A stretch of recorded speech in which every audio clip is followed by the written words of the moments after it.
सर्वांना नमस्कार. आज झाशीची राणी लक्ष्मीबाई हे पुस्तक मी वाचणार आहे. आज त्यांची पुण्यतिथी. या पुस्तकाचे लेखक आहेत NS रामप्रसाद आणि याचं अनुवादन केलं आहे सौ नीला शहापूरकर. झाशीची राणी लक्ष्मीबाई. केवळ 22 वर्षे आणि 7 महिने एवढ्या लहान वयात आपली बुद्धी, शौर्य आणि असाधारण कौशल्य यामुळे भारतीय इतिहासात अमर झालेली ही झाशीची शूर राणी लक्ष्मीबाई.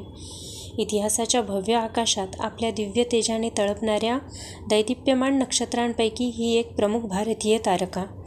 हिच्या प्रकाशाने आजही सहस्रावधी हृदयांमध्ये देशभक्तीची प्रेरणा जागते आहे. त्यांचा जीवनमार्ग उजळून निघत आहे. झाशीची राणी लक्ष्मीबाई.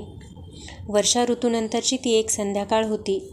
विठूर गावाबाहेरच्या सडकेवर गंगा नदीच्या किनाऱ्यावरून 3 घोडेस्वार घाईघाईने जात होते. 2 घोड्यावर 2 नवयुवक बसले होते, तर 3ऱ्या घोड्यावर एक बालिका स्वार झाली होती. वीर बाला. त्यातील एका तरुणाने आपला घोडा इतरांच्या पुढे दौडवला. ते पाहून त्या लहान मुलीनेही आपल्या घोड्याला टाच दिली आणि ती त्या तरुणाच्या समोर गेली. पण तो तरुण हा पराभवाचा स्वीकार करण्यास तयार नव्हता. त्याने पुन्हा त्या मुलीच्या पुढे जाण्याचा प्रयत्न केला, परंतु त्याचा घोडा ठेच लागून पडला व त्याबरोबर तो तरुणही खाली कोसळला. मनू, मी मेलो, तो विव्हळला. त्याचा आवाज ऐकताच त्या मुलीने आपला घोडा मागे वळवला.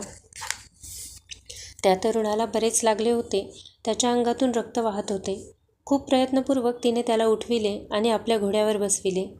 त्या वेळेपर्यंत तो दुसरा घोडेस्वारही तिथे येऊन पोहोचला होता.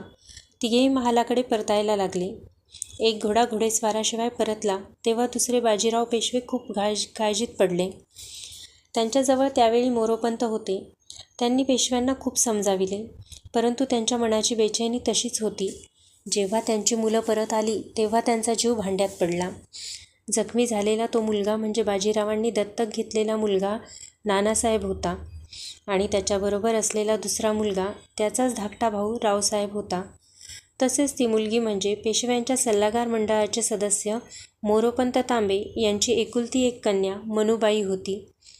ते जेव्हा परतले तेव्हा मोरोपंतांनी विचारले, मनू, नाना गंभीर रीतीने जखमी झाले आहेत? नाही बाबा, त्यांना अगदी मामूली जखम झाली आहे. अभिमन्यू तर यापेक्षा गंभीररित्या जखमी झाला होता, तरीसुद्धा लढत होता. बेटा, तो काळच वेगळा होता, मोरोपंत म्हणाले. त्यात आता फरक कोणता आहे बाबा?